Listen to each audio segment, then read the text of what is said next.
I don't know. Make it up, and you did. Yeah, I made him, up right here. Anyway, so yes, and the process was wonderful, and really gratitude, kudos to you guys. Thank you. Over here. Hi, I was wondering if you've been able to, through your long and storied careers, been able to form any long-term relationships or friendships with other actors or even crew? Yes, that's a great question. You can kind of tell they don't. How long you been married? I've been married for we lived together for 3 years first, but I've been married for 45 years. And How about that? I'm still not sure it's going to work out, but She was an actress, wasn't she, when you met her? yes. There you go. And it has been the best 5 years of my life. But this show, I have to say, the show that our show was over in '99, I guess. I mean, how many years? That's 30 years. We're celebrating this event, and we've known these guys for 30 years, and these guys have become some of my closest friends on the planet. And it was a gift that the show gave to us, didn't it? Don't you think? Yeah. Absolutely. And it seems like you could not see each other for a year or two, but it doesn't matter. It's like it was yesterday when you get together, right? Well, in the theater, you have a company, or you have an ensemble of actors, and you work and you strive and you bond over time and over experiences. And the closest thing to that in film and television is my experience on Star Trek. It's like being a member of a theater troupe. Oh, someone is opened the, is that the Zoom? What is that? Pardon me, that was a breakfast burrito acting up on me. I'm sorry about that. I mean, I've been married for close to 54 years with the same woman. Yeah, Hey. and it's like, I mean, we're humans, for God's sakes. I mean, you You're a human.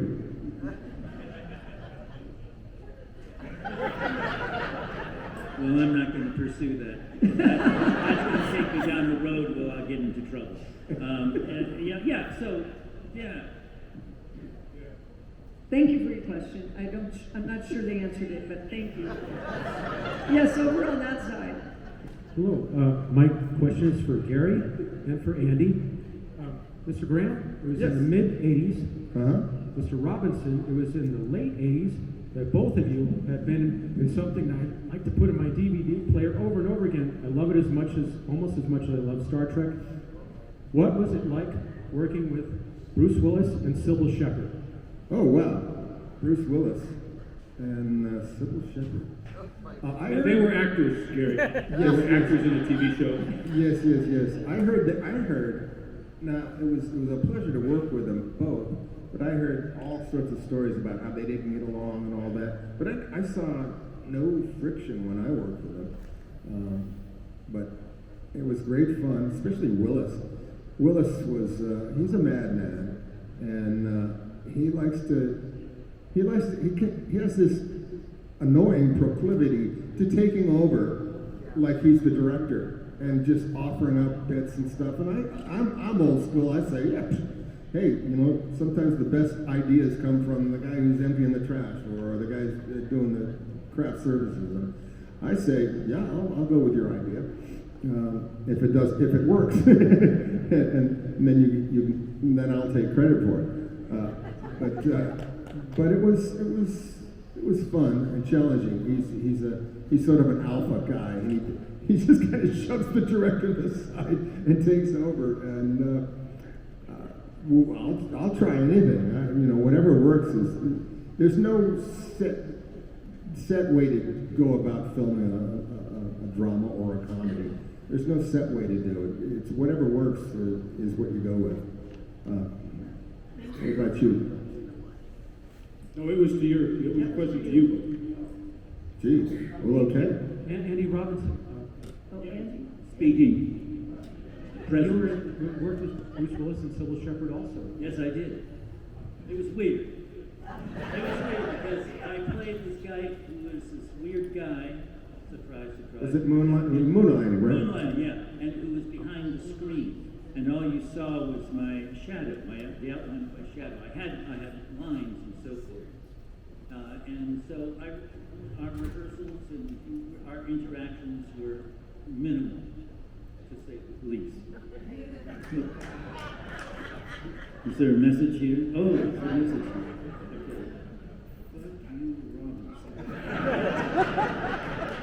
Okay. Thank you very much. No, I can't take him any place. Okay.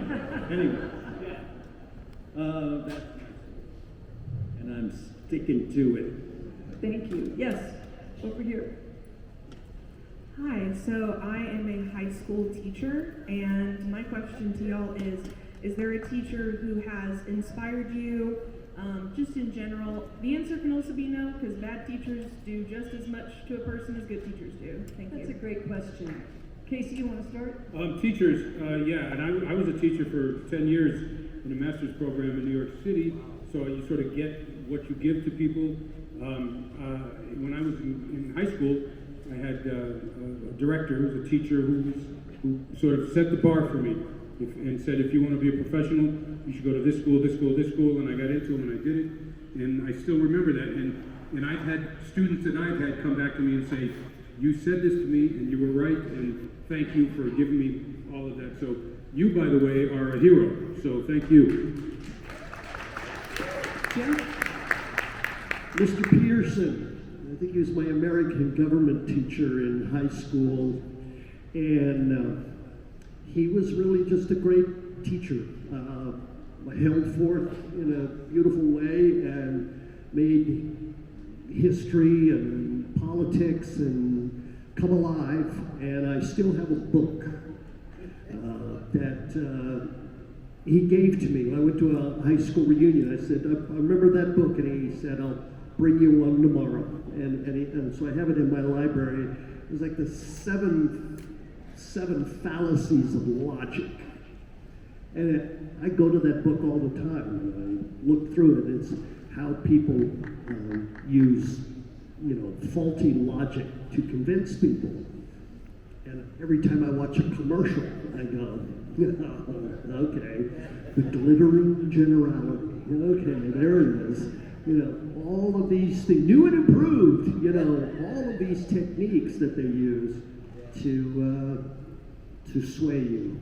So, Mr. Peterson. There you go. Alvin Twitchell Gould, a Downeaster, changed my life, made my life, gave me my direction and my profession. He was a great man. Bob? I was heavily dyslexic, and I had a really hard time in grammar school, and every history teacher I had was just brilliant with me. I don't know if it was my luck to have that.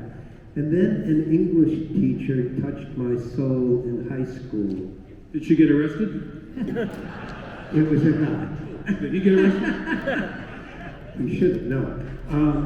He taught me how to go wild, and I've been going wild ever since by teaching me and making me memorize the Jabberwocky. 'Twas brillig in the slidey tones, the guy in gimbal in the wave on Lindsay where the bottle goes on the moon.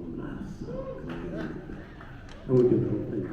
And I just loved what he did. It was Mr. Erickson, and he was a brilliant, brilliant, brilliant man. And Peter Boyden in acting too. Peter Boyden. Gary? I had two great influences now that I think about it. And growing up, I had asthma, and I was sick a lot and missed a lot of school. But I was a pretty decent student, and when I came back to school, I always had a lot of homework to make up for, and they just laid it on, and I did all the homework, and ended up doing very well in school. And I was impressed by my sixth grade teacher, who would also come out at recess and throw passes. He would play quarterback for whoever had the ball, and he would throw these beautiful passes, long spiral passes, and I was very fast, and I would catch the ball more often than not, and developed great speed and to become a great receiver. for passes, and he just encouraged me. Maybe it was because my proclivity, easy for you to say, proclivity for catching passes, but he would take my homework and just give me A's. So I had a lot of encouragement from him. When I got older, in high school, I had a teacher named Mr. Horowitz who he would read. He would have us submit short stories and whatnot, and occasionally he would pick one and read to class, and never announce who it was.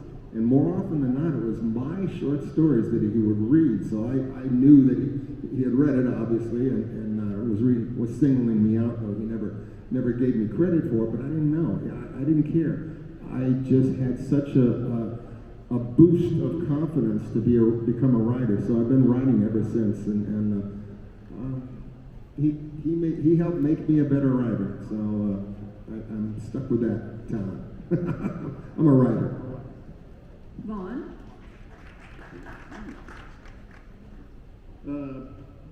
The teacher that did the most to influence me was named Billy Daniels. She was my high school drama teacher, and she taught me discipline, of which I had very little when I first got in that class. You said you missed a lot of school for doing what? I was going to the beach, and just kind of a rowdy guy. And she took me aside once and said, look, these things you're doing out here, those are the things that will get you kicked out of this class. If you want to be serious about what you're doing, you've got to pay attention. You've got to have discipline. My mother didn't quite know how to do that. She was about 5'2", and by the time I was 14, I was 200 pounds and 6 feet tall. So she'd tell me to do something. I said, "Oh, Mom, I'll see you. I'm going to the beach." And Billy'd hear about that, and she said, No, you don't talk to your parents that way. You do it right or get out." So I remembered all that, and I'm one of the most disciplined workers that I know. In everything that I do, I take great care to do it right. Because of Billy, she kind of saved me. So that was Thank you for the question, and a big round of applause for all the teachers out there. Yes, over there. Hi, it's great getting to talk to you all. I had a question for everyone. Is there a favorite type of character that you like to portray? I'll start. The reluctant hero. Somebody who doesn't expect to be a hero, but he has to do it anyway. It's a good question. That's a tough question. That's a tough question. My next role. Exactly. Give me the next challenge. It's always something different that pulls me in. Casey, what Casey said, perfect. Yeah, I have to join in with that. The reluctant hero has been Matt Sykes in Alienation. Was certainly that.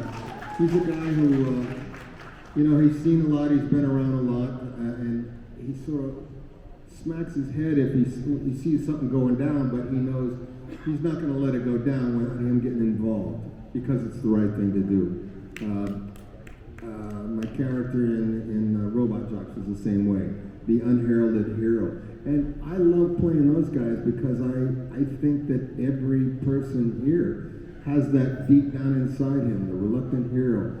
And when the chips are down, and no matter what it costs, you're going to get involved because you just have to do the right thing. And reluctant heroes do the right thing, though they may not want to get involved. So God bless you all for being reluctant heroes out there. Yeah, I kind of agree with that, but I've always said, people ask me what kind of roles I do. Oh, it's my phone. If you'll excuse me for a minute. It's your agent. He's got a role for you. A reluctant hero. Well, maybe it's your wife, I've always said I end up playing the bad guy with a heart or the good guy with an edge. You know, one or the other.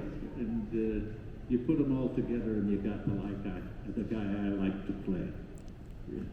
Oh, the band's coming back now. That must mean We have something. time for one more question, so we'll take it over here. Thank you. This is for Vaughn. I understand from a little birdie that you had a major life event happen about 2 weeks ago. Yeah, I did. It kind of hurt my leg. No, I'm kidding. I had a grandchild 2 weeks ago. Yay. His name is Beau Valentine Armstrong.